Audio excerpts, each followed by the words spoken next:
University search কর্তৃক আয়োজিত তোমাদের ফ্রি ক্লাসগুলোতে স্বাগতম। তো আজকে আমরা যেটা নিয়ে মূলত আলোচনা করব সেটা হলো রক্ত সঞ্চালন। তোমাদের ক্ষেত্রে বলছি ক্লাসটা যদিও এইচএসসি 21 ব্যাচের জন্য এবং এইচএসসি 22 ব্যাচও থাকতে পারবে, যেটা বলছি তোমাদের জন্য। কারণ কথা হলো বইটা তো সবার জন্য একই, এ কারণে পড়া তো সবারই লাগবে। আর কথা হলো আজকের ক্লাসটা মূলত আমি কীভাবে নেব, তোমাদেরকে সাজেশনমূলক ক্লাস বলতে পারো। আমাদের ক্লাসগুলো মূলত সাজেশনমূলক, কেননা সামনে যেহেতু তোমাদের এক্সাম, তো সেই এক্সামটাতে যাতে ভীতিটা দূর হয় এই কারণে আমাদের এই ক্লাসগুলোর আয়োজন করা। আর আজকে যেটা করব আমি গতদিন দেখছি তোমাদের এমসিকিউটা দাগাই দিতে যে দেখা যায় এই রিটেনটা নিয়ে তেমন আলোচনা করা হয় না এবং তোমরা শেষবেলায় রিটেনের জন্য অতটা প্রস্তুত থাকো না। দ্যাটস ওয়াই আজকে আমি কী করবো, আজকে রিটেনটুকু আলোচনা করব। যে টপিকগুলো থেকে রিটেন আসে সেটা আগে আলোচনা করে নেব, তারপরে শেষবেলায় গিয়ে তোমাদের বই দেখায় দেবো এমসিকিউর জন্য কী কী দরকার হবে। এটা কি বেটার হবে? সবাই মতামত দাও দেখি।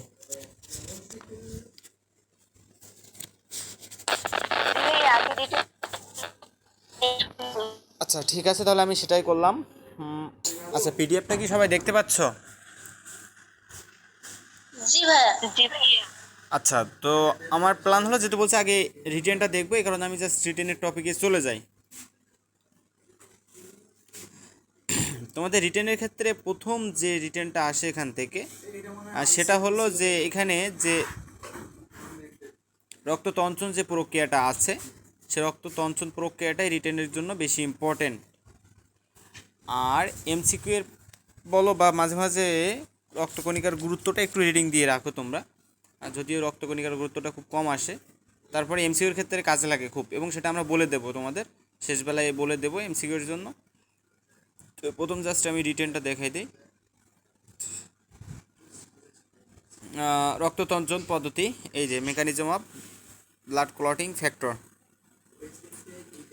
এই জিনিসটা তোমাদের ক্ষেত্রে রিটেনের জন্য ইম্পর্টেন্ট শুরুতেই। আচ্ছা, তো এখন কথা হলো যে এই যে রক্ততঞ্চন প্রক্রিয়া বলার আগে আমি একটা কথা বলি তোমাদের। আচ্ছা, তোমরা আমারে বলো তো, রক্ত ক্ষরণকাল কত? রক্ত ক্ষরণকাল, হ্যাঁ, রক্ত ক্ষরণকাল হলো 1 থেকে 4 মিনিট। আর রক্ত তঞ্চনকাল কত? হ্যাঁ,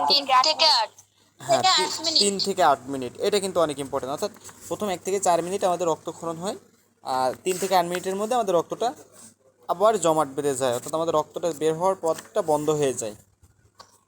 আচ্ছা, এখন কথা হলো যে এইখানে একটা কথা বলা আছে, দেখো, হিমোস্টেসিস, অর্থাৎ ক্ষত নিরাময়ের উদ্দেশ্যে যে কোনো উপায়ে রক্তপাত মন্থর ও বন্ধের প্রক্রিয়াকে বলা হচ্ছে হিমোস্টেসিস। হিমোস্টেসিস কথাটা মূলত বোঝাই হলো তোমার দেহটাকে স্বাভাবিক অবস্থায় নিয়ে যাওয়া। এই যে রক্তটা বের হয়ে যাচ্ছে, তো তোমার দেহ থেকে রক্ত বের হয়ে যাচ্ছে, তাহলে কি সমস্যা? তো এইটা অবস্থাটাকে স্বাভাবিক অবস্থায় নিয়ে যাওয়াকে বলা হয় হিমোস্টেসিস। এগুলো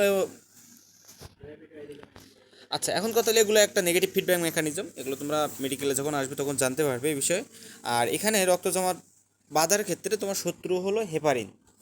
তোমার শত্রুকে সেটা হলো হেপারিন। হেপারিন কী করে? হেপারিন হলো তোমার রক্ত জমাট বাঁধার পথটাকে মন্থর করে দেয়, অর্থাৎ তুমি যাতে রক্ত জমাট না বাঁধতে পারে সেই কাজটা করে দেয়।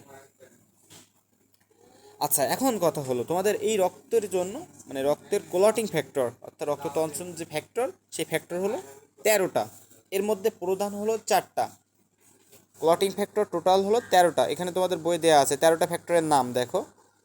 এটা পুরনো এডিশনের বই যারা আছে তাদের কাছে হয়তো এই বই এইটা নাই। এখান থেকে কিন্তু এমসিকিউ আসার গুরুত্ব আছে, তোমরা চাইলে স্ক্রিনশট দিয়ে রাখতে পারো। তো এটা হলো রক্ততঞ্চনের যে ফ্যাক্টর গুরুত্বপূর্ণ 13টা ফ্যাক্টর, মানে টোটাল 13টা ফ্যাক্টর। এর মধ্যে গুরুত্বপূর্ণ আছে হলো, অতীব গুরুত্বপূর্ণ হলো 4টা কী কী? Fibrinogen, প্রথমবিন, thromboplastin, calcium. আচ্ছা, কেউ একজন আনমিউট করে রাখছে, মিউট করো।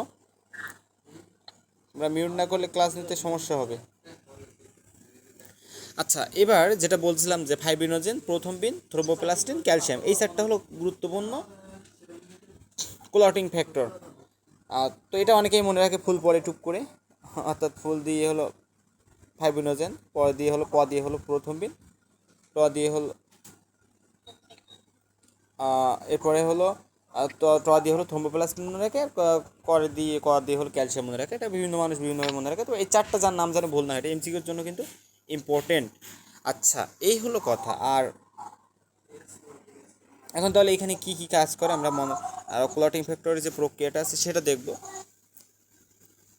আচ্ছা, তাহলে প্রথমে কি হয় দেখো, এইখানে যে ধাপটা দেওয়া আছে এই ধাপটা আগে পড়বা তোমরা। এই ধাপটা কী করবে, যখন পরীক্ষা আসবে তখন এই ধাপটা এরকমভাবে তোমরা লিখে ফেললে তারপরে তোমরা এই যে বাংলা বাংলি কথা লেখো এরকমটা লিখবা। তাহলে কী হবে, টিচারের একটা আকর্ষণটা বাড়বে যে তুমি এই ধাপগুলো সঠিকভাবে লিখতে পারছো। তো তারপরে যখন এরপরে তুমি চাইলে যদি এরপরে আরও কিছু অ্যাড করতে চাও, লেখা অ্যাড করে দিবে, অর্থাৎ তুমি যে কাজগুলো বল এই শখের মধ্যে আছে এটাই পর পরবর্তীতে করবা। তাহলে দিন শেষে তোমার লাভ হবে কি। আচ্ছা, এই তোমরা মিউট করে না রাখলে তো আমি কি বলবো, আমি কিন্তু রিমুভ করে দেবো।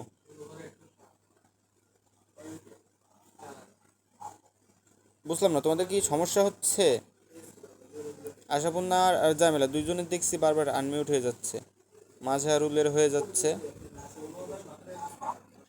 আচ্ছা, তো যেটা বলছিলাম তোমাদের, ধরে নাও কোথাও কেটে গেছে খেলতে গিয়ে বিভিন্ন অ্যাক্সিডেন্ট হোক বা বিভিন্ন কারণে আমাদের কেটে যায়, গেলে কি হয়, আমাদের কেটে গেলে আমাদের স্বাভাবিক অবস্থায় যে রক্তবাহিকার যে এন্ডোথেলিয়াল কোষগুলো আছে সেখান থেকে কী হয়, হেপারিন নিঃসৃত হয়। কেটে গেলেই সে চাই জমাট বেঁধে যাবে, কিন্তু আমাদের যে রক্তবাহিকার এন্ডোথেলিয়াল কোষগুলো আছে সেখান থেকে বিশেষ কিছু অণু যেমন হেপারিন, থ্রোম্বোমোডিউলিন এইগুলো মানে ক্ষরিত হয়, হলে তখন কী হয়, ওই অনুচক্রিকার যে এন্ডোথেলিয়ামের যে সংলগ্ন হওয়া থেকে তাকে বিরত রাখে, অর্থাৎ অনুচক্রিকা এই কাটা স্থানে আসতে পারে না, আসলেই তাকে আর জমাট বাঁধতে দেয় না। কিন্তু রক্তবাহিকায় ক্ষত সৃষ্টির ফলে অনুচক্রিকা যে কোলাজেন তন্তুর সংস্পর্শে এলে স্ফীত হয়ে তার চারপাশ থেকে ক্ষণপথ সৃষ্টি করে এবং বিপুল পরিমাণে এডিপি ক্ষরণ করে। আর এই এডিপি এর সক্রিয়তায় আশেপাশে যে অনুচক্রিকাগুলো পরস্পর আসঞ্চিত হয়ে একটা স্তূপকার ধারণ করে। কারণ এরপরে হলো কাজ শুরু হয়, এরপরে কাজ হলো, প্রথম কাজ কী হয়, প্রথম কাজ হলো দেহের স্থান যখন কেটে যাচ্ছে তখন সে স্থানে টিস্যু থেকে রক্ত বের হয়ে এসে বাতাসের সংস্পর্শে এলে তখন হেপারিনটা নিষ্ক্রিয় হয়ে যায়। যখনই এই রক্তটা এখান থেকে কেটে বের হয়ে চলে আসছে, বাতাসের সংস্পর্শে আসছে, তখন কিন্তু রক্তটা কী হয়, মানে সরি, এখানে যে হেপারিনটা থাকে হেপারিনটা বিনষ্ট হয়ে যায়, অর্থাৎ নিষ্ক্রিয় হয়ে যায়, বিনষ্ট হওয়া ভুল হবে, নিষ্ক্রিয় হয়ে থাকে। এখন এই যে অনুচক্রিকা নিষ্ক্রিয় হয়ে গেল, এরপরে কি হবে, তা থেকে কি হবে, তখন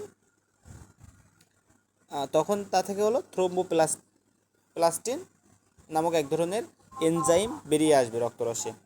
তাহলে যখনই হেপারিনটা নিষ্ক্রিয় হয়ে যাচ্ছে সেখান থেকে কী নিশ্চিত হবে, থ্রোম্বোপ্লাস্টিন নিষ্কৃত হবে। অর্থাৎ তাহলে আমাদের ধাপ একের ক্ষেত্রে দেখো, বিনষ্ট অনুচক্রিকা টিস্যুজাত উপাদান এখান থেকে কিসে পরিণত হয়েছে, থ্রোম্বোপ্লাস্টিনে পরিণত হয়েছে।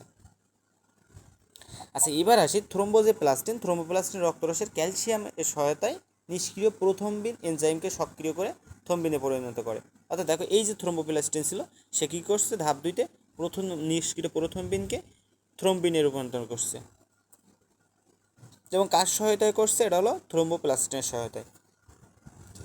তৃতীয় ধাপ কি, সক্রিয় যে থ্রম্বিন রক্তরসের ফাইব্রিনজন প্রোটিনকে প্রথমে চিকন সুতার মতো ফাইব্রিন মনোমারে পরিণত করে। দেখো, এই সুতার মতো চিকন সুতার মতো মনোমারে পরিণত করে।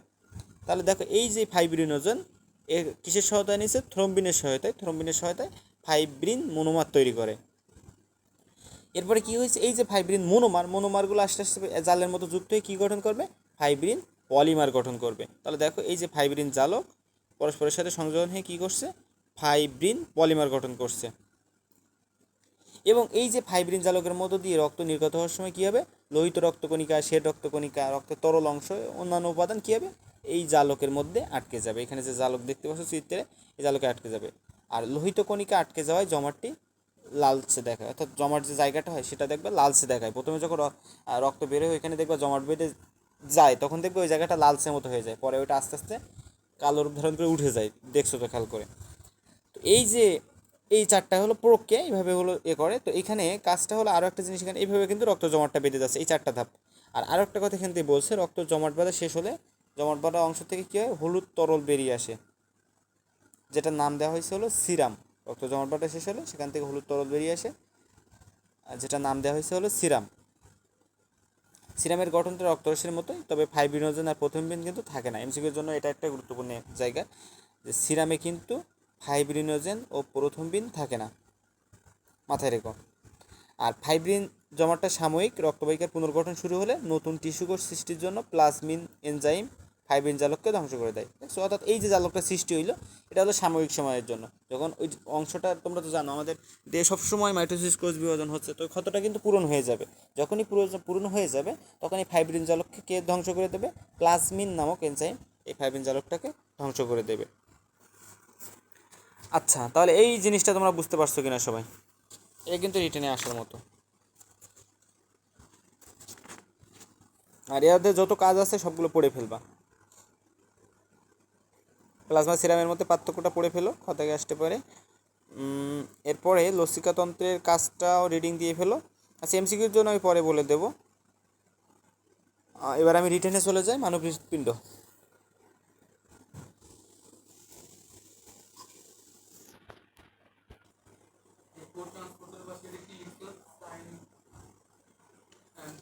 আচ্ছা, তো এবার হার্টের ক্ষেত্রে হার্টের গঠনটা তোমরা কম বেশি জানো কি না জানি না, তবে হার্টের গঠনটা তো কম বেশি সবাই জানো, তোমরা যে সেকেন্ড ইয়ার অনেকে আছো এটা জানার কথা। হার্টের গঠনের ক্ষেত্রে আমি জিনিসগুলো একটু একটু করে ক্লিয়ার করে দিই তোমার। এই যে হার্টের গঠনটা দেখতে পাচ্ছ এটা তোমার সামনের দিক থেকে তুমি দেখতে পাচ্ছ, অর্থাৎ এটা হার্টের সামনের সাইড। তো এই যে সামনের সাইড, তুমি হার্টটাকে যদি সামনের সাইড দিকে দেখো তো সেক্ষেত্রে তুমি দেখতে পাবে কী কী? এইখানে দেখো এই যেটা আছে, আচ্ছা এখানে আমি অন্য কালার নেই, এটা নেই। আচ্ছা, এই জায়গাটা যেটা আছে এটা ফুটছে না, এটাও ফুটছে না, এটা ফুটতে পারে, তাও তো একই অবস্থা সবগুলা। আচ্ছা, তো এইখানে দেখো এইখানে যে অংশটা আছে এই অংশটার নাম হলো কি? ডান অ্যাট্রিয়াম। তোমরা জানো হার্টের 4টা প্রকোষ্ঠ: ডান অ্যাট্রিয়াম, বাম অ্যাট্রিয়াম, ডান ভেন্ট্রিকল, বাম ভেন্ট্রিকল। তো এইখানে এই জায়গা এই যে জিনিস এটা হলো ডান অ্যাট্রিয়াম। আর এখান থেকে এটা এটা হলো মধ্য বরাবর আসছে, অর্থাৎ দুইটা ভেন্ট্রিকলের মধ্যে এটা অবস্থান করছে, ইন্টারভেন্ট্রিকুলার গ্রুপ যেটাকে বলা হয়। আচ্ছা, তো এখন কথা হলো তাহলে এইখান থেকে এটা যদি ইন্টারভেন্ট্রিকুলার গ্রুপ হয় তাহলে এইখান থেকে দেখো এই যে জায়গাটা আছে এটা কিন্তু ডান ভেন্ট্রিকল। অর্থাৎ তোমার কথাটা হলো এই সাইডটা হলো রাইট সাইড, এই সাইডটা হলো লেফট সাইড। তোমার নামকরণের ক্ষেত্রে তুমি মাথায় রাখবে। তো এটা হলো ডান অ্যাট্রিয়াম, এটা ডান ভেন্ট্রিকল, এবং এইখান থেকে এই যে জায়গাটা দেখতে পাচ্ছ এটা হলো বাম ভেন্ট্রিকল। এটা বাম সাইডে আছে, এটা বাম ভেন্ট্রিকল। এবং এইখানে যেটা এখানে একটা দেখো কানের লতির মতো যেটা অংশটা দেখতে পাচ্ছ এটার নাম হলো অরিকল, এটা হলো বাম অরিকল। এই যে ছোট্ট একটা অংশ দেখতে পাচ্ছ এটার নাম হলো বাম অরিকল। তোমরা তোমাদের টেক্সট বুকের সাথে মিলাতে পারো। আচ্ছা, এই হলো কথা। এবং ডান অ্যাট্রিয়াম মানে বাম যে অ্যাট্রিয়ামটা, এই বাম অ্যাট্রিয়ামটা কিন্তু তুমি সামনে থেকে দেখতে পাবে না। বাম অ্যাট্রিয়ামটা কিন্তু তুমি সামনে থেকে দেখতে পাবে না। এই বাম অ্যাট্রিয়ামটা কিন্তু এই বরাবর এর পিছনে থাকে, এই বরাবর এর পিছনে থাকে বাম অ্যাট্রিয়ামটা। বাম অ্যাট্রিয়ামটা কিন্তু তুমি সামনে থেকে দেখতে পাবে না। আচ্ছা, এখন কথা হলো যে আমি এইগুলো দেখলাম, এখন এখান থেকে যে শিরা ধমনীগুলো বের হয়েছে সেগুলো একটু দেখি আমি। এখন কথা হলো এইখান থেকে দেখো তোমাদের এই কাটা অংশটা দেখা, এখান থেকে দেখলে ক্লিয়ার হবে। তোমাদের এখান থেকে দেখো এই যে যেটা গেছে এটাকে হলো পালমোনারি ট্রাঙ্ক বলা হয়। এটা হলো কি? Pulmonary trunk. এবং এই পালমোনারি ট্রাঙ্ক উপরের দিকে গিয়ে দুইটা ভাবে ডিভাইড হয়েছে। এটাগুলোকে বলা হচ্ছে পালমোনারি ধমনী। এই যে দুইটা পার্টে ডিভাইডেড হয়েছে এটাকে বলা হচ্ছে পালমোনারি ধমনী, বা তোমরা বলতে পারো পালমোনারি আর্টারি। তো পালমোনারি আর্টারি হলো। আর এখানে দেখো এরপরে এই যে নিচে চারটা, এই চারটা আছে দেখো পালমোনারি শিরা বা পালমোনারি ভেইন। আচ্ছা, এখন কথা হলো এইখান থেকে এই যে লাল অংশটা শুরু হয়েছে, তোমাদের এই যে বই কালার করা, তোমরা এই ভেইনগুলো নীল কালার করা,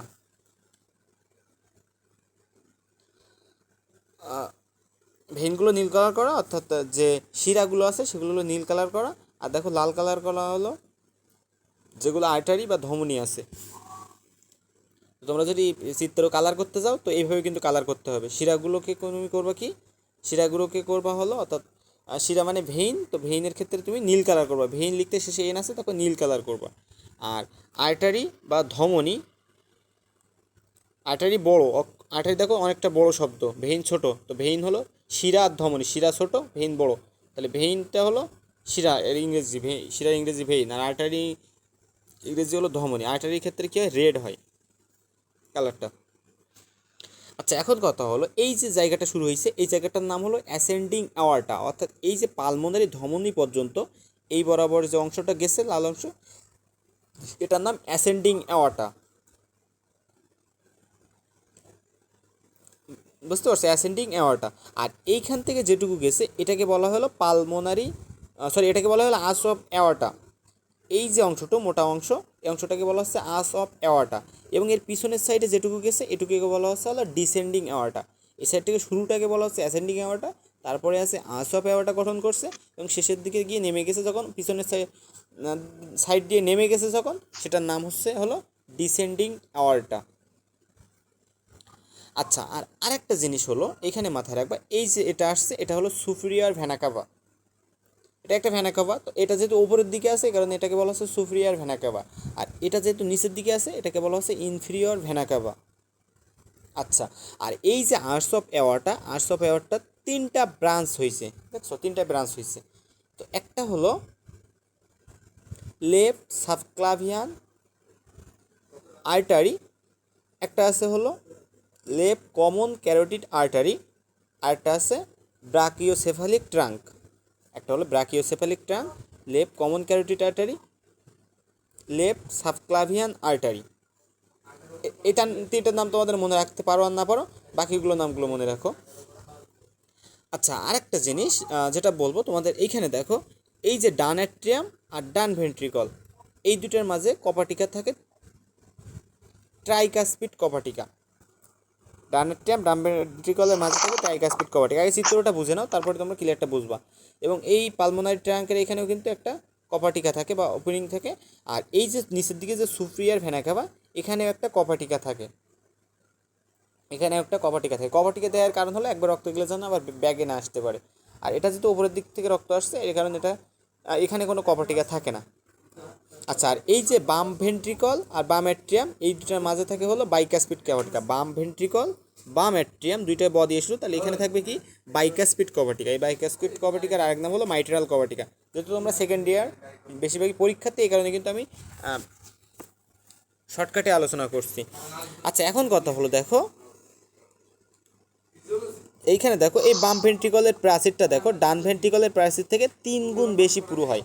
এই বাম ভেন্ট্রিকলের প্রাচীরটা এই ডান ভেন্ট্রিকল থেকে 3 গুণ বেশি পুরু হয়। আচ্ছা, আর আর কয়েকটা জিনিস যেটা বললি, এখানে এই যে ছিদ্রটা আছে এই ছিদ্রটাকে বলা হলো ফোসা অভালিস। এগুলো তোমাদের দরকার নাই যেহেতু তোমরা এখন নিচের লেভেলে আসো। আর এখান থেকে একটা কথা মাথায় রাখবা তোমরা। আচ্ছা, আরেকটা জিনিস দেখিয়ে নেই তোমাদের, এইখানে দেখো এখানে কিছু আর্টারি ভেইন আছে, যে ভেইনগুলো আর্টারিগুলো তোমাদের নাম দরকার নাই। তারপরে ধরি করো, এখানে আছে ইন্টারভেন্ট্রিকুলার। এখানে দেখো এখানে হলো তোমাদের লেফট করোনারি আর্টারি আর রাইট করোনারি, অর্থাৎ এখানে যে তোমার অ্যাসেন্ডিং অ্যাওয়ার্টাটা আছে, এই অ্যাসেন্ডিং অ্যাওয়ার্টার দুইটা ব্রাঞ্চ আসে, অ্যাসেন্ডিং অ্যাওয়ার্টার দুইটা ব্রাঞ্চ আসে। এই সাইডে আসে হলো,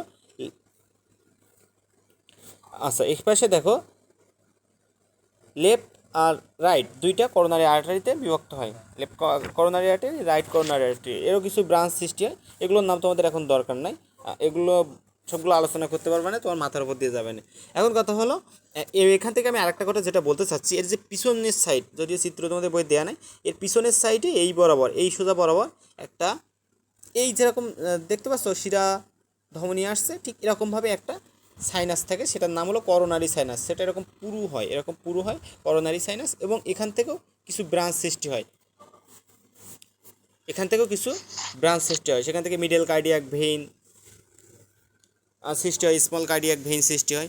আর সামনের দিক থেকে এখানে সৃষ্টি হয় হলো এখান থেকে যে ভেইনটা সৃষ্টি হয়েছে এই ভেইনটার নাম হলো গ্রেট কার্ডিয়াক ভেইন। এগুলো তোমাদের দরকার নেই। তাই পিছন দিক সাইড থেকে করোনারি সাইনাস সৃষ্টি হয়, এবং এই যে করোনারি সাইনাস এবং এখানে যে সুপিরিয়র ভেনা কাভা, এই করোনারি সাইনাস, পিছনের যে করোনারি সাইনাস, এই সুপিরিয়র ভেনা কাভা, এই ইনফিরিয়র ভেনা কাভা, তিনটাই উন্মুক্ত হয়ে হলো ডান অ্যাট্রিয়ামে।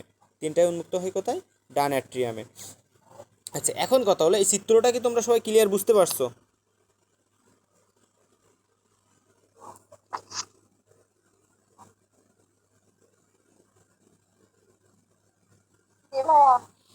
আচ্ছা, তো এবার আমি যেটা বলবো যে এখানে তোমাদের যে হার্টের যে কন্ডাক্টিং সিস্টেম, সেক্ষেত্রে তোমাদের এইখানে চারটা জিনিস থাকে, তোমরা পড়ছো।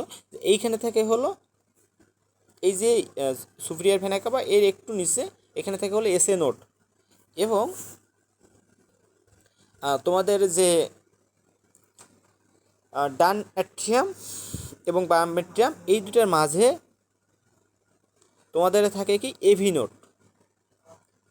এসএ নোড গেল, আর এর নিচের দিকের বরাবর থাকে হলো এভি নোড, এবং এই এভি নোডটার পরে কী হয়, তোমাদের এই যে মিডল বরাবর আসছে, এই মিডল বরাবর আসছে এই চিত্রটা তোমাদের, আচ্ছা তা থাক, এই বরাবর আসছে এই এভি নোডটা এসে এখান থেকে দুইবারে মানে বান্ডেল অফ হিস গঠন করে, বান্ডেল অফ হিস গঠন করে, এবং এই বান্ডেল অফ হিসের দুইটা ব্রাঞ্চ থাকে, একটা হলো এই দিকে চলে যায় আর একটা হলো এই দিকে চলে যায়। তো এই যে এই দিকে যেটা একটা চলে যাচ্ছে, মানে বা লেফট সাইডে একটা চলে যাচ্ছে, রাইট সাইডে একটা চলে যাচ্ছে, গিয়ে এগুলো স্নায়ু জালকের মতো তৈরি করে, যেগুলোকে বলা হয় পারকিনজি তন্তু বা পারকিনজি ফাইবার। আচ্ছা, এই হলো বিষয়। তো এই জিনিসগুলো বুঝছো, তো এইগুলো রিটেনের সামনে আমি যখন আলোচনা করবো এগুলো কাজে দেবে। আচ্ছা, আর এবার আমি যদি তোমাদের শর্টকাটে কিছু কথা বলি, তোমাদের মেন চিত্রটা বুঝাই দিছি, এবার আমি জাস্ট কিছু কিছু কথা বলবো তোমাদের। আচ্ছা, এমসিকিউ যখন এখন যেহেতু এখন আলোচনা করছি না, তো এটা এখন আলোচনা করবো না, এবং এখান থেকে মাথায় রেখো হার্টের তিনটা লেয়ার থাকে। হার্টের যে গঠন, হার্টের গঠনে বাইরের যে আবরণের নাম, এই আবরণের নাম হলো পেরিকার্ডিয়াম, এবং এই পেরিকার্ডিয়ামটা আবার দুইটা ভাবে বিভক্ত, অর্থাৎ মানে দুইটা লেয়ারে অবস্থিত। একটা হলো ফাইব্রাস আর একটা হলো সেরাস, অর্থাৎ একটা হলো তন্তুময় আর একটা হলো সেরাস পেরিকার্ডিয়াম। তো এই যে বাইরে থাকে এইটা যেহেতু লেয়ার, তো এই যে এটা যদি সেই পেরিকার্ডিয়াম হয়, এর যে বাইরের লেয়ারটা এটা হলো ফাইব্রাস লেয়ার, এবং এর ভিতরে থাকে কি, ভিতরে আরও একটা লেয়ার সৃষ্টি করে, সেই লেয়ারটার নাম হলো সেরাস লেয়ার বা সেরাস পেরিকার্ডিয়াম। তো এই যে সেরাস লেয়ার, এই সেরাস লেয়ার আবার কী হয়, দুইটা ভাগ থাকে, এই সেরাস লেয়ার দুইটা ভাগ থাকে। এর বাইরেরটাকে বলা হয় হলো প্যারাইটাল, আর একদম ভিতরে যেটা থাকে সেটাকে বলা হলো ভিসেরাল। বাইরেরটা প্যারাইটাল, ভিতরে থাকে ভিসেরাল, এটা হলো পেরিকার্ডিয়ামের লেয়ার। আচ্ছা, আর একটা কথা যদি এখানে আসি, যে এই পেরিকার্ডিয়ামে মানে হৃৎপ্রাচীর, হৃৎপিণ্ডের যে প্রাচীর, এর স্তর হলো তিনটা। আগেরটা কিন্তু শুধুমাত্র পেরিকার্ডিয়ামের তোমার স্তর বলছি, আর এটা হলো এই যে হৃৎপিণ্ডের প্রাচীর, এই হৃৎপিণ্ডের বাইরের যে প্রাচীর, এই বাইরের প্রাচীরের তিনটা লেয়ার, একটা হলো এপিকার্ডিয়াম, একটা হলো মায়োকার্ডিয়াম, একটা হলো এন্ডোকার্ডিয়াম। এন্ডো কথাটা তো হলো ভিতরে, তাহলে এটা সবচেয়ে ভিতরে অন্তঃস্থ স্তর, এবং এটা কি করে, হৃৎকপাটিকাগুলোকে ঢেকে রাখবে, অন্তঃপ্রাচীর গঠন করবে, রক্তবাহিষের সাথে হৃৎপিণ্ডের অবিচ্ছিন্ন সংযোগ ঘটাবে। এই আর যেটা মায়োকার্ডিয়াম, এটা হলো মাঝখানে থাকবে, অর্থাৎ মধ্যবর্তী স্তর। এটা কী হবে, সর্বাপেক্ষা পুরু। তোমরা দেখছিলে হার্টের মাঝখানে প্রাচীরগুলো কিন্তু সর্বাপেক্ষা পুরু ছিল। দেখো এইখানে যদি দেখো তোমরা, এইখানে যদি দেখো, দেখো এইখানের স্তরটা কিন্তু সবচেয়ে পুরু, আর এই বাইরের আর একদম ভিতরেরটা হলো এন্ডোকার্ডিয়াম, বাইরেরটা হলো এপিকার্ডিয়াম। আচ্ছা, এই যে মায়োকার্ডিয়াম, এটা কি করে, হৃৎপিণ্ডের সংকোচন প্রসারণে সক্রিয় ভূমিকা পালন করে। মায়োকার্ডিয়াম কি করে, যে হৃৎপিণ্ডের সংকোচন প্রসারণে গুরুত্বপূর্ণ ভূমিকা পালন করে, এবং এই যে বাইরে এপিকার্ডিয়াম, এখানে দেখো কিছু চর্বি লেগে থাকে, এটা হলো হৃৎপিণ্ডের সর্ববহিস্থ স্তর। আচ্ছা, এই পর্যন্ত সবাই ক্লিয়ার, বুঝতে পারছো? বুঝতে পারছো সবাই? জি ভাইয়া। আচ্ছা, তো এবার আমি ব্লাডটা কীভাবে ফলো হচ্ছে সেই জিনিসটা যদি তোমাদের বলে দেই, কীভাবে ব্লাড সাপ্লাই হচ্ছে সেই জিনিসটা তোমাদেরকে বলবো, বুঝতে পারছো? তো এখন দেখো, আর তোমরা মনে রাখার ক্ষেত্রে আমি জাস্ট একটা টেকনিক, এই যে চিত্রটা আছে, ঠিক এই আঙ্গিকের চিত্রটা দিয়ে তোমাদের মনে রাখার ক্ষেত্রে আমি একটু আলোচনা করি। আচ্ছা, তো এইখানে দেখো, তোমাদের এইখানে কী ছিল, তোমার এটা যদি হার্টের ক্ষেত্রে চারটা লেয়ার হয়, এইখানে তোমার এইখানে থাকবে কি, ট্রাইকাসপিড কভাটিকা, আর এ পাশে থাকবে বাইকাসপিড কভাটিকা। ধরে নাও এই হার্টের চারটা প্রকোষ্ঠ, এই বুঝতে পারছি, এটা জাস্ট মনে রাখার টেকনিক হিসেবে দিছি। এটা কি এইভাবে মনে রাখার টেকনিকটা দিলে তোর এমসিকিউ কিছু এমসিকিউ হলে ট্রিকি আসলে সেগুলো সলভ করতে সুবিধা হবে। তো এইখানে দেখো, তোমার এইখানে তোর মানে এইখানে তিনটা ওপেনিং থাকছে, তোমাদের বলছিলাম ডান অ্যাট্রিয়ামে তিনটা ওপেনিং থাকবে, কি কি, inferior vena cava, superior vena cava, আর একটা পিছন দিক থেকে আসবে কি, coronary sinus. Inferior vena cava, superior vena cava আর করোনারি সাইনাস, তিনটা, এই তিনটা ওপেনিং এখান থেকে হবে। আর এ পাশে এসে দুইটা ওপেনিং থাকছে, বুঝতে পারছো? অর্থাৎ এখান থেকে জিনিসটা আমি যদি তোমাদের জিনিসটা ক্লিয়ার করি, তো দেখো এখানে যদি আমি জিনিসটা ক্লিয়ার করি তো তোমাদের চিত্রটা কীভাবে আসে তোমাদের আমি জাস্ট এরকম দিয়ে বোঝাই চারটা প্রকোষ্ঠ। তো এইখান থেকে কি হয়, এইখান থেকে তোমার এরকম এই বের হয়ে এখান থেকে এসে এইখানে যুক্ত হচ্ছে।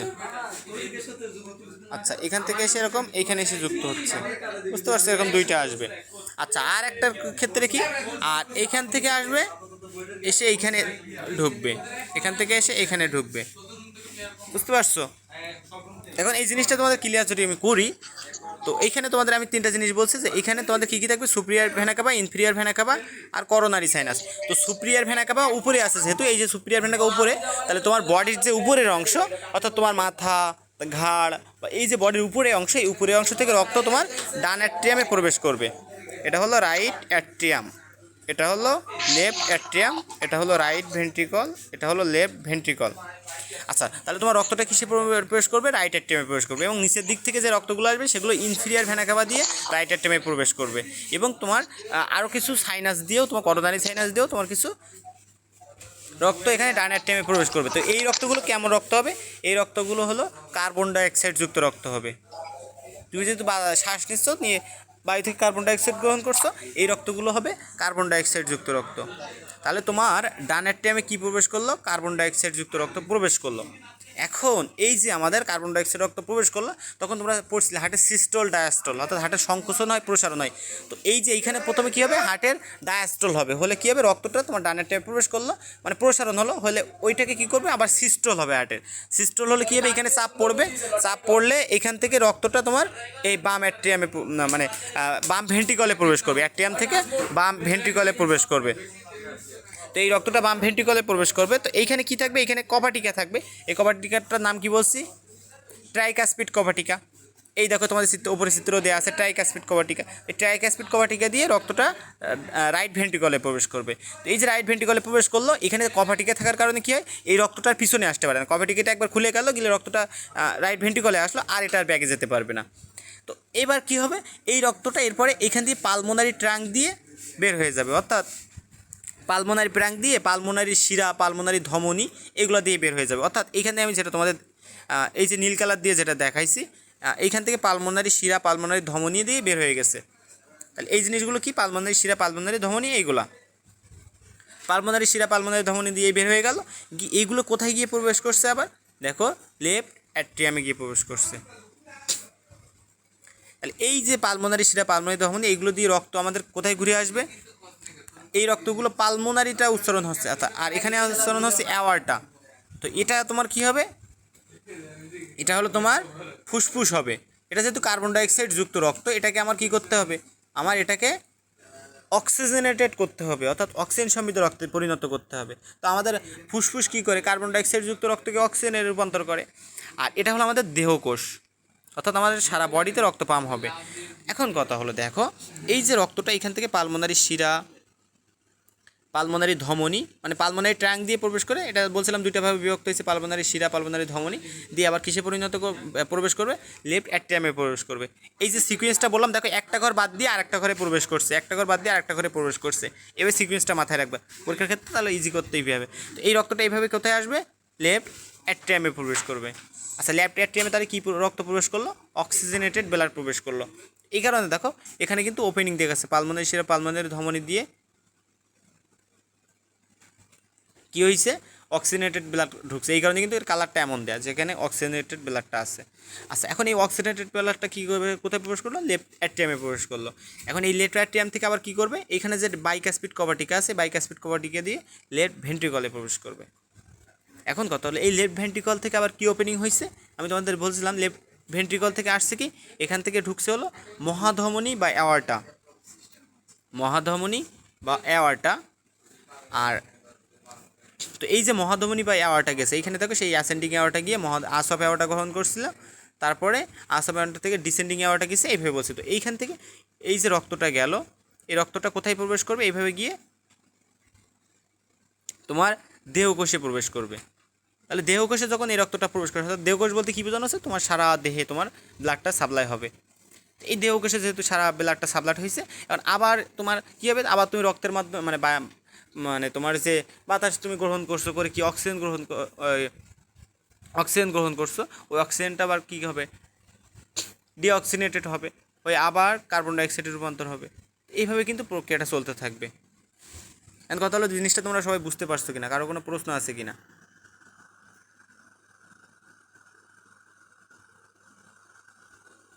সবাই বুঝতে পারছো?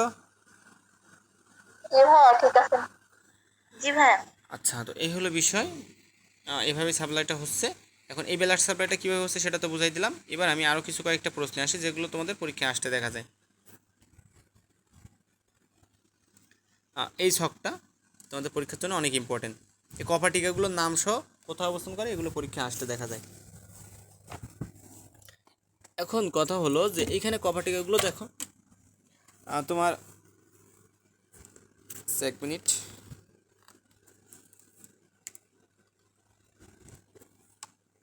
এখানে দেখো বাইকাসপিড কভাটিকা, তার আরেক নাম কী বলছিলাম, মাইট্রাল কভাটিকা। তো বাইকাসপিড কভাটিকা কোথায় থাকে বলছিলাম, বাম অ্যাট্রিয়াম, এপাশে যে বাম অ্যাট্রিয়াম আর বাম ভেন্ট্রিকল, এই দুটার মধ্যবর্তী স্থানে ছিল বাইকাসপিড কভাটিকা।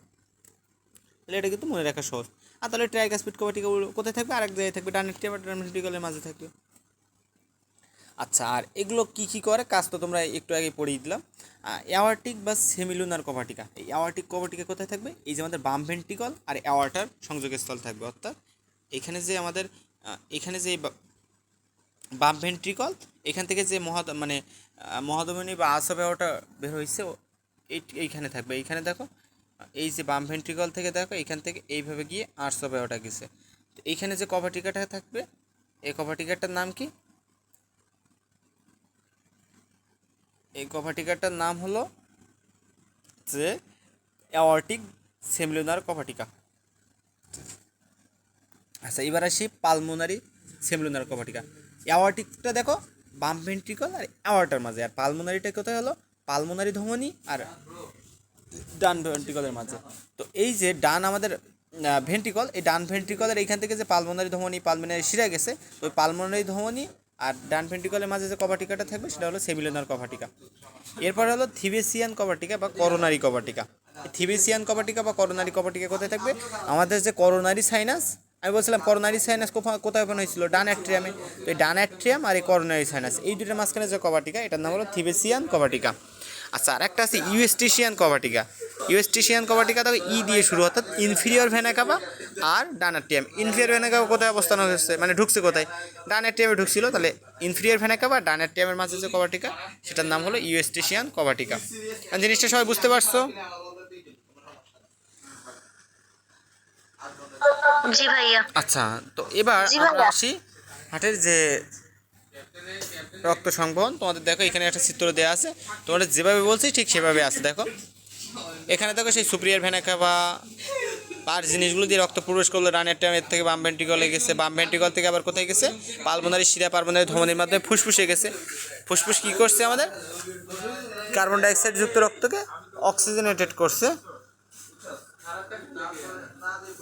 আচ্ছা, শিরা কিন্তু অক্সিজেনেটেড ব্লাড নেয়, তো এখান থেকে কিন্তু এই কারণে কিন্তু এখানে শিরা কিন্তু এর মধ্যে অক্সিজেনেটেড ব্লাড। আর ধমনী কী করে, ধমনী হলো কার্বন ডাইঅক্সাইড সমৃদ্ধ হয়, ধমনী হলো কার্বন ডাইঅক্সাইড সমৃদ্ধ ব্লাড। বুঝতে পারছো? তো এই জিনিসটা এরপরে ডানের টিমে প্রবেশ করবে, বাম ভেন্ট্রিকলে যাবে, বাম ভেন্ট্রিকল থেকে দেহেতে যাবে, আবার সেই একই কাজ ঘটবে। এই কিন্তু রক্ত পরিবহন প্রক্রিয়াটা কিন্তু বলে দিলাম। আচ্ছা, এবার আমি যদি সামনে যাই, এখানে সবগুলোর কাজ দেওয়া আছে, কাজগুলো একবার পড়ে ফেলো। এরপরে এই যে মাছের হৃৎপিণ্ড আর মানুষের হৃৎপিণ্ড, এই দুটার মধ্যে পার্থক্যটা পড়ে ফেলো। এটা মাঝে মাঝে খদাকে চলে আসতে দেখা যায়। আচ্ছা, এবার যদি আমি সামনে যাই, এবার আছে হার্টের কার্ডিয়াক চক্র বা কার্ডিয়াক সার্কেল। তো এই কার্ডিয়াক চক্র বা কার্ডিয়াক সার্কেল এই ক্ষেত্রে কী কী ঘটছে এই জিনিসটা, অর্থাৎ তোমরা এখানে যদি দেখো যে হার্টের সংকোচনকে বলা হচ্ছে সিস্টল, প্রসারণকে ডায়াস্টল। একবার সিস্টল আর একবার ডায়াস্টল, এই দুইটাকে একত্রে বলা হয় হার্টবিট বা হৃদস্পন্দন। একবার সিস্টল আর একবার ডায়াস্টল, এই দুইটাকে একত্রে বলা হচ্ছে হার্টবিট বা হৃদস্পন্দন।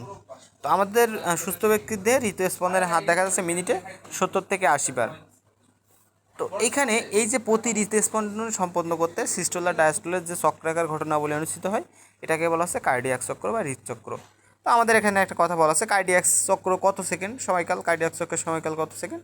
তো এখানে দেখো বলতে হচ্ছে যদি প্রতি মিনিটে 75 বার হার্টবিট হয় তবে কার্ডিয়াক চক্রের সময়কাল কত 60/75, অর্থাৎ 75 বার হচ্ছে 60 সেকেন্ডে, একবার কত হবে 60/75 অর্থাৎ 0.8 সেকেন্ডে। তো তোমার এমসিকিউ আসবে কার্ডিয়াক চক্রের সময়কাল কত, সেটা হলো 0.8 সেকেন্ড।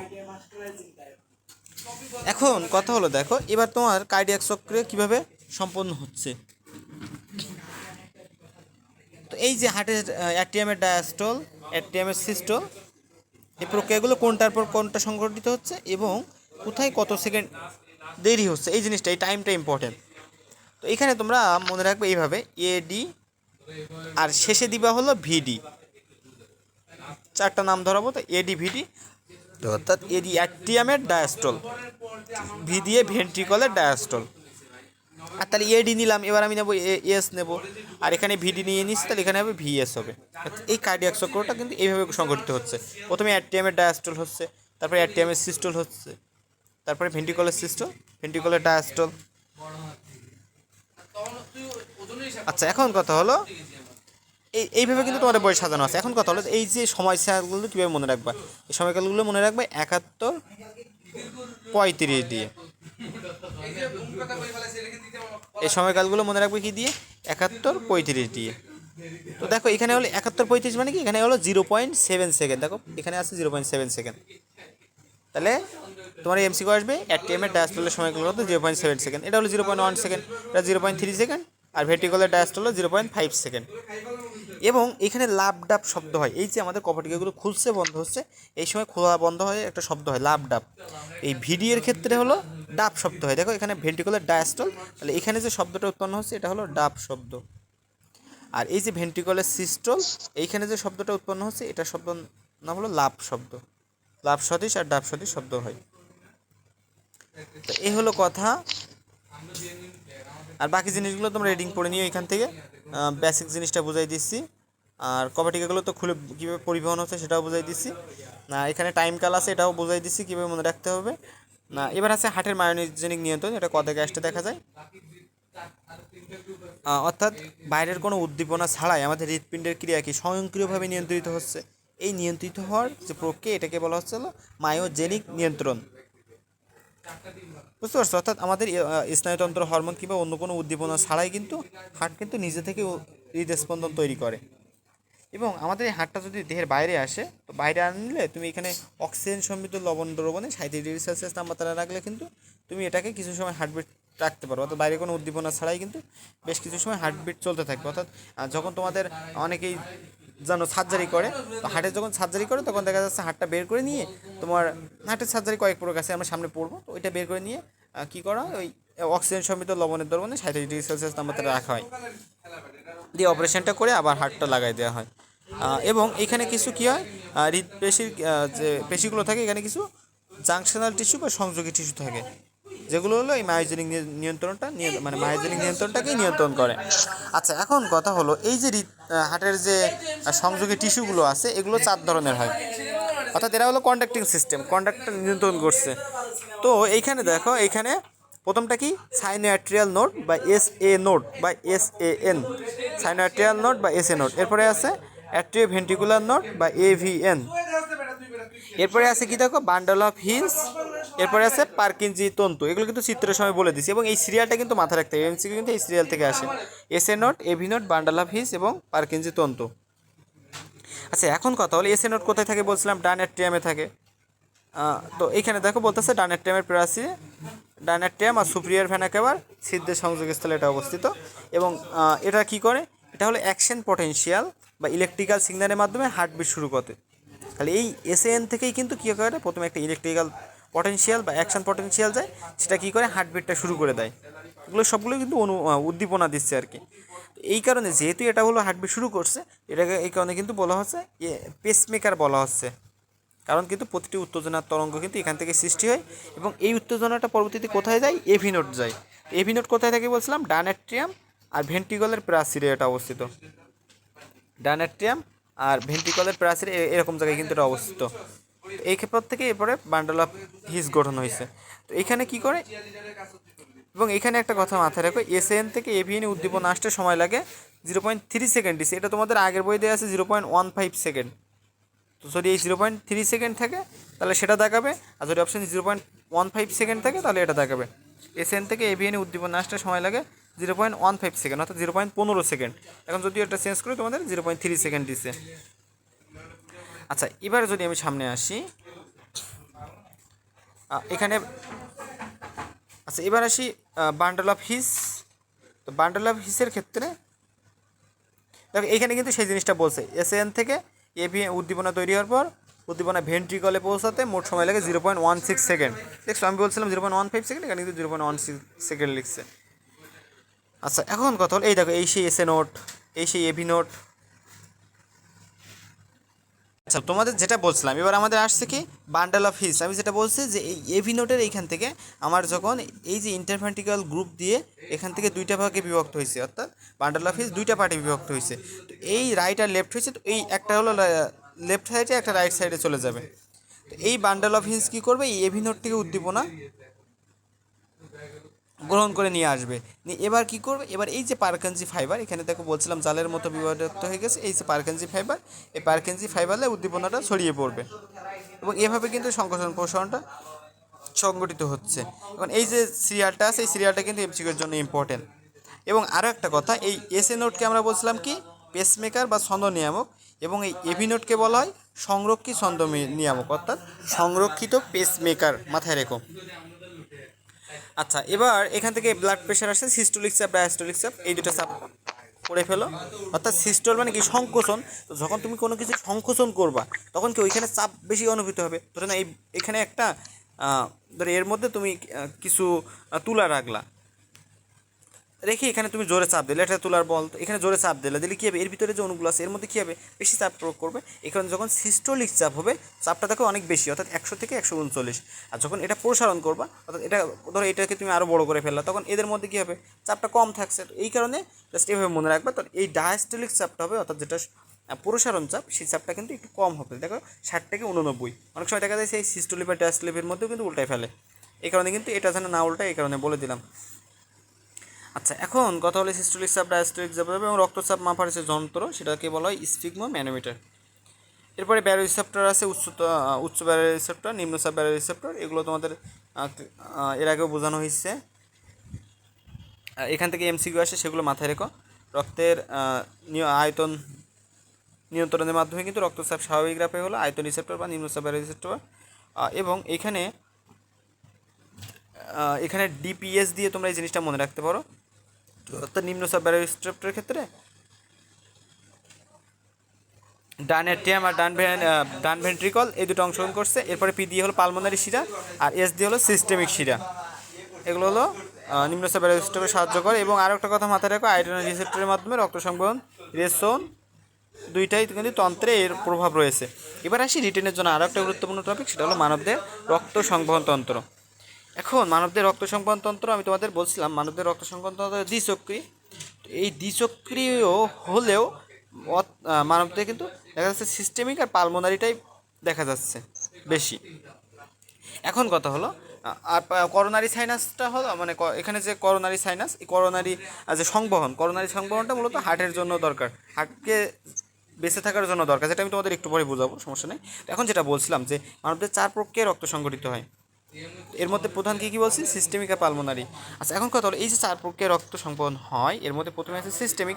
তো সিস্টেমিক কোনটা বলছিলাম, ওই যে তোমার রক্তটা কী হয়েছিল তোমার, এই যে অ্যাওয়ার্টার মাধ্যমে গেছিলো, অর্থাৎ তোমার বাম ভেন্ট্রিকল থেকে অ্যাওয়ার্টা থেকে টিস্যু বা দেহকোষে গেছিলো, বলছিলাম টিস্যু অঙ্গ। এরপর এইখান থেকে গিয়ে আবার ভ্যানা ক্যাভার মাধ্যমে তোমার এইখানে আসছিলো, অর্থাৎ এইখান থেকে তোমার যে এখানে যে সুপিরিয়ার ভেনা ক্যাভা ছিল, এই সুপিরিয়ার ভেনা ক্যাভা দিয়ে কিন্তু ডান অ্যাট্রিয়ামে প্রবেশ করছে। একটা ঘর বাদ দিয়ে একটা বলছি, তো এইখান থেকে সুপিরিয়ার ভেনা ক্যাভা দিয়ে ডান অ্যাট্রিয়ামে প্রবেশ করবে। এরপরে কী করবে, ডান অ্যাট্রিয়ামে প্রবেশ করে ডান অ্যাট্রিয়াম থেকে ডান ভেন্ট্রিকলে প্রবেশ করবে। এই যে চক্রটা, এখানে কিন্তু দেহকোষ থাকছে বলছি, এই চক্রটাকে হলো সিস্টেমিক সংবহন। আচ্ছা এবার আসি আমি পরবর্তীতে, এরপরে আছে পালমোনারি সংবহন। তো পালমোনারি সংবহনটা কি করে? পালমোনারি সংবহনটা এইখান থেকে যে তোমাদের বাম ভেন্ট্রিকল থেকে যে শিরা বা মানে পালমোনারি ধমনী গেছে, এই যে পালমোনারি ধমনী গেছে বাম ভেন্ট্রিকল থেকে, এইখান থেকে কী করবে, রক্তটা এইখানে এসে মিডিলে কী হবে, এইখান থেকে তোমাদের বলছিলাম যে পালমোনারি ধমনীর মাধ্যমে ফুসফুসে যাবে। ফুসফুসে গিয়ে এটা কী হবে, কার্বন ডাইঅক্সাইড থেকে অক্সিজেনে রূপান্তর হবে, হয়ে আবার পালমোনারি শিরার মাধ্যমে তোমার এখানে বাম অ্যাট্রিয়ামে প্রবেশ করবে এবং এর মানে বাম অ্যাট্রিয়াম থেকে বাম ভেন্ট্রিকলে প্রবেশ করবে। এই প্রক্রিয়াটাকে বলা হচ্ছে হলো পালমোনারি সংবহন। আচ্ছা, এরপরে কি আছে? এরপরে আছে পোর্টাল সংবহন। এই সিস্টেমিক আর পালমোনারি সংবহন ছাড়াও কিন্তু অনেক মেরুদণ্ডী প্রাণীর রক্ত চলার পরে কিছুটা পার্শ্বপথ অনুসরণ করে। এসব ক্ষেত্রে দেখা যায় অঙ্গের যে কৈশিক জালিকা থেকে উৎপন্ন কৈশিক জালিকা থেকে উৎপন্ন শিরা হৃৎপিণ্ডের দিকে অগ্রসর হওয়ার পথে অন্য একটি মাধ্যমিক অঙ্গে প্রবেশ করে, সেখানে পুনরায় জালিকায় বিভক্ত হয়। এই ধরনের যখন সংবহন হয় তখন সেটাকে বলা হয় হলো পোর্টাল সংবহন। আচ্ছা, এখন কথা হলো এরপরে অর্থাৎ আমাদের যে পোর্টাল সংবহন, এই পোর্টাল সংবহন কোথায় কোথায় হয় দেখো। পোর্টাল সংবহন তোমার দুই ধরনের হতে পারে, একটা হলো হেপাটিক পোর্টাল, একটা হলো রেনাল পোর্টাল। তো মানুষে কিন্তু রেনাল পোর্টাল সংবহন নেই, মাথায় রেখো। মানুষ সহ যেসব স্তন্যপায়ী প্রাণী আছে সেখানে কিন্তু রেনাল পোর্টাল তন্ত্র কিন্তু রেনাল পোর্টাল যে সংবহন এটা কিন্তু সংগঠিত হয় না। আর এই যে হেপাটিক আছে, এই হেপাটিক পোর্টাল সংবহন কোথায় কোথায় আমি যে বলছি পার্শ্বপথ অনুসরণ করে। পার্শ্বপথ বলতে দেখো পাকস্থলী, ক্ষুদ্রান্ত, অগ্নাশয়, অন্ত্র, পিলিহা এগুলো থেকে কৈশিক জালিকার মাধ্যমে রক্ত কী করবে, হেপাটিক পোর্টাল শিরার ভিতর দিয়ে যকৃতের দিকে প্রবাহিত হওয়ার।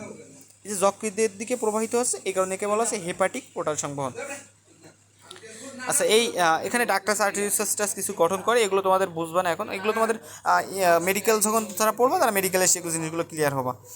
আচ্ছা, এখন কথা হলো দেখো এখানে পৌষ্টিক অঙ্গসমূহ এখান থেকে হেপাটিক পোর্টাল শিরা দিয়ে যকৃতে প্রবেশ করবে, এরপরে হেপাটিক শিরার মধ্য দিয়ে ইনফিরিয়র ভেনা ক্যাভা যাবে, হৃৎপিণ্ডে প্রবেশ করবে। প্রথমে কিন্তু শিরা হেপাটিক পোর্টাল শিরা, পরে আছে হেপাটিক শিরা, তারপরে ইনফিরিয়র ভেনা ক্যাভা দিয়ে হৃৎপিণ্ডে প্রবেশ করবে। আচ্ছা, এবার আসি করোনারি সাইনাস, যেটা দিয়ে কাজটা হবে, অর্থাৎ করোনারি সংবহন।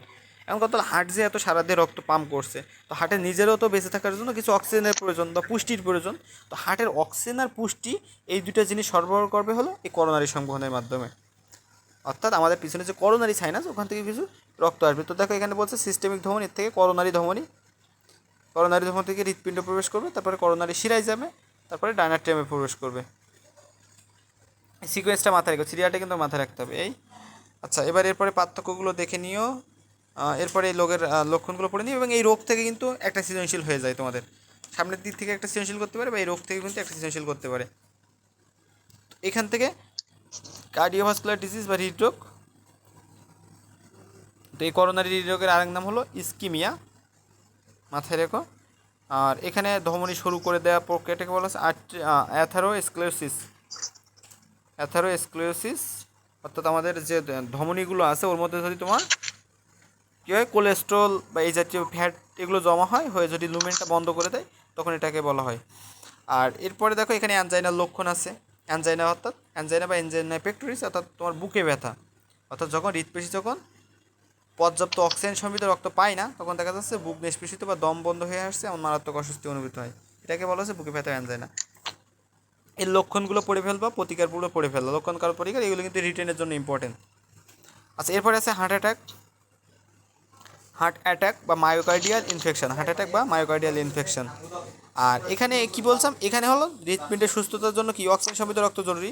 এখন করোনারি ধমনীর মাধ্যমে অক্সিজেন সমৃদ্ধ রক্ত পেশিতে পৌঁছায়, কারণ চর্বি জাতীয় পদার্থ, ক্যালসিয়াম, প্রোটিন প্রভৃতি যদি করোনারি ধমনী কাটতে, তো ধমনী এরকম সরু, এর মাঝখানে দেখো এরকম সব কিছু জমা হয়ে দেখা যাচ্ছে লুমেন্ট এরকম বন্ধ করে দিছে, দিলে কী হবে, এই প্লাক যখন গঠন করছে, এই প্লাক গঠনটাকে বলা আছে করোনারি অ্যাথেরোমা, মাথায় রেখো, করোনারি অ্যাথেরোমা।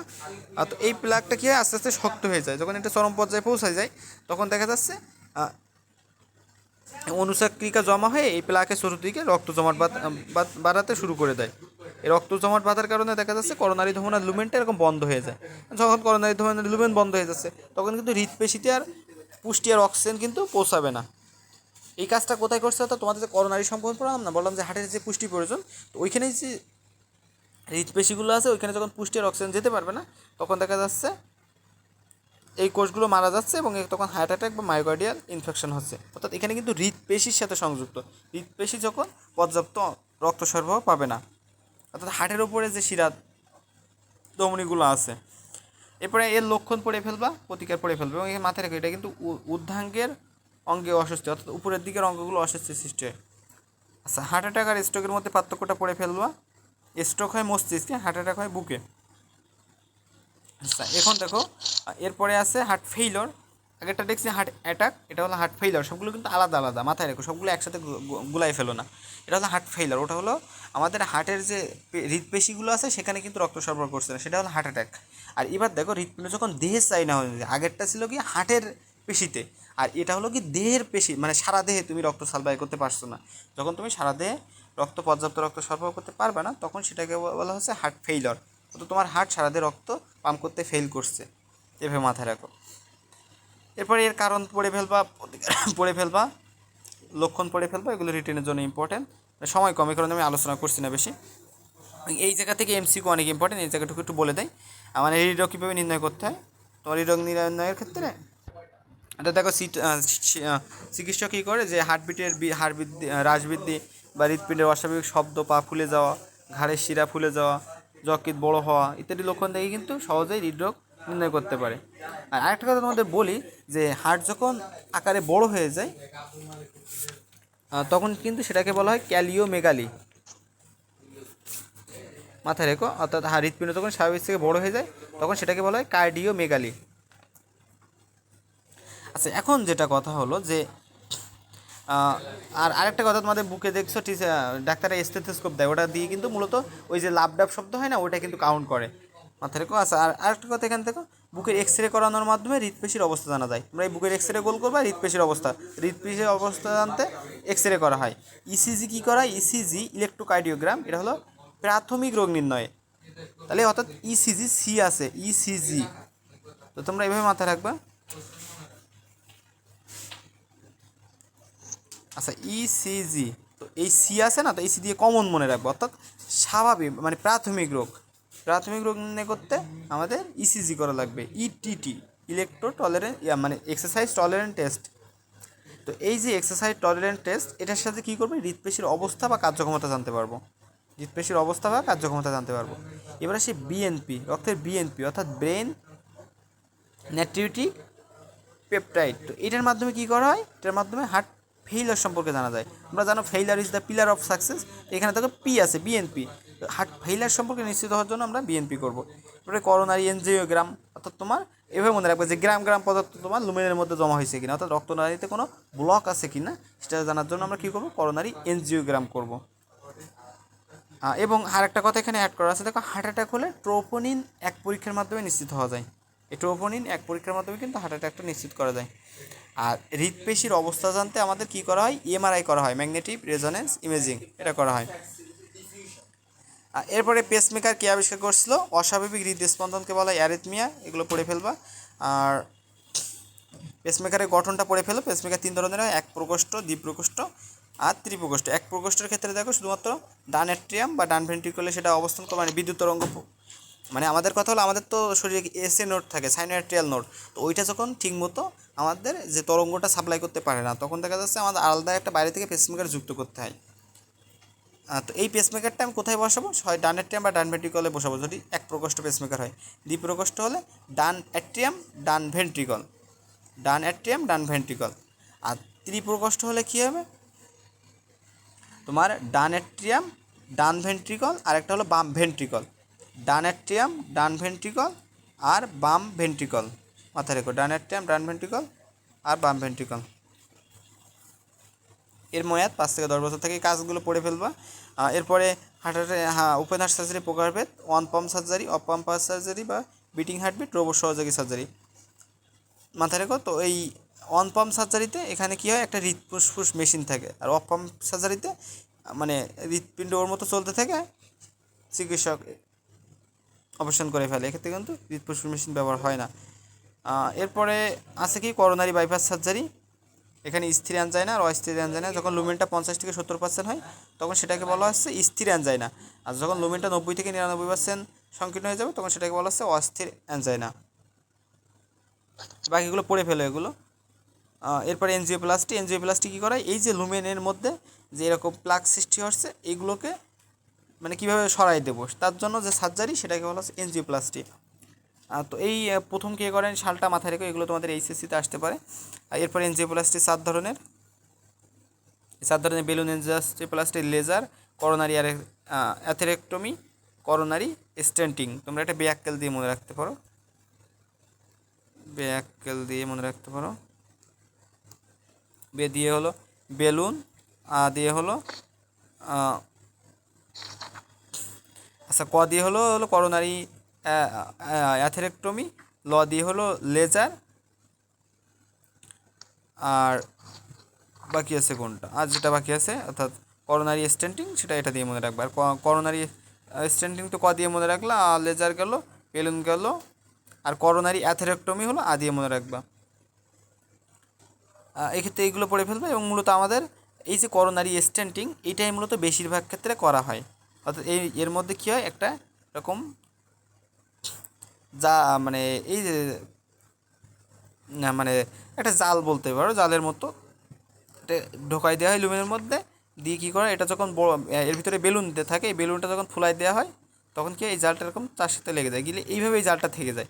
বেলুনটা বের করে নিচ্ছে কিন্তু এই জালটা এইভাবে থাকছে, অর্থাৎ এই ফাঁক দিয়ে তখন রক্ত সহজে পাম্প করতে পারবে। নিয়মটা আছে, তোমরা পড়ে নিও, সময় কম থাকার কারণে আমি আলোচনা করতে পারছি না। এরপরে স্ট্রোক আসছে। স্ট্রোক হয় কিন্তু আমাদের মস্তিষ্কে, অর্থাৎ মস্তিষ্কে যখন আমাদের কোথাও দেখা যাচ্ছে রক্ত জমাট বেঁধে গেছে বা ব্লকের সৃষ্টি হয়েছে, তখন কিন্তু যদি রক্তস্রাব বন্ধ হয়ে যায় তখন সেটাকে বলা হয় স্ট্রোক। মাথায় রেখো, হার্ট অ্যাটাক হার্ট স্ট্রোক একসাথে করে ফেলো না।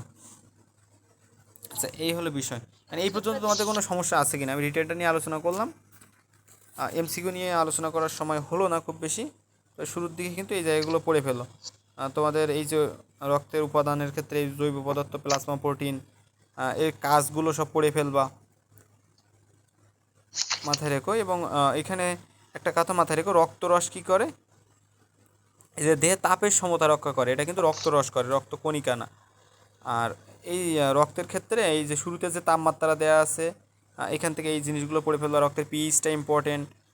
এরপরে যদি আমি সামনে যাই, তো এখানে এর উপাদানগুলো এই পড়ে ফেলবা, দানাদার, অদানাদার, প্লাজমা, প্রোটিন, এই ছকটা পড়ে ফেলবা। এই ছকটা থেকে কিন্তু এমসিকিউ একটা পাবা তোমরা পরীক্ষায়। এবং লোহিত রক্তকণিকা সম্পর্কে পড়ে ফেলবে, এর আকৃতি, আকার, কতদিন বাঁচে। এরপরে যখন রক্ত স্বল্পতা দেখা যাচ্ছে অর্থাৎ 50 লাখের বেশি, 25% যদি কম হয়, এগুলো পড়ে ফেলবা। এবং আরও একটা গুরুত্বপূর্ণ জিনিস, তোমাদের এই যে পূর্ণবয়স্ক দেহে কতগুলো থাকে, ভ্রূণ দেহে থেকে 80 থেকে 90 লাখ, শিশু দেহে 60 থেকে 70 লাখ, পুরুষে 50 থেকে 54 লাখ, স্ত্রীতে 44 থেকে 49 লাখ, এগুলো পড়ে ফেলবা। এরপরে এই কাজগুলো পড়ে ফেলবা। আর আমাদের এই যে হিমোগ্লোবিন থাকে 16 গ্রাম প্রতি 100 মিলিলিটার, এটা পড়ে ফেলবা। এরপরে দেখো, ভ্রাম্যমাণ প্রতিরক্ষাকারী একক বলা হয় কাকে, সে রক্তকণিকাকে, এটা পড়ে ফেলবা।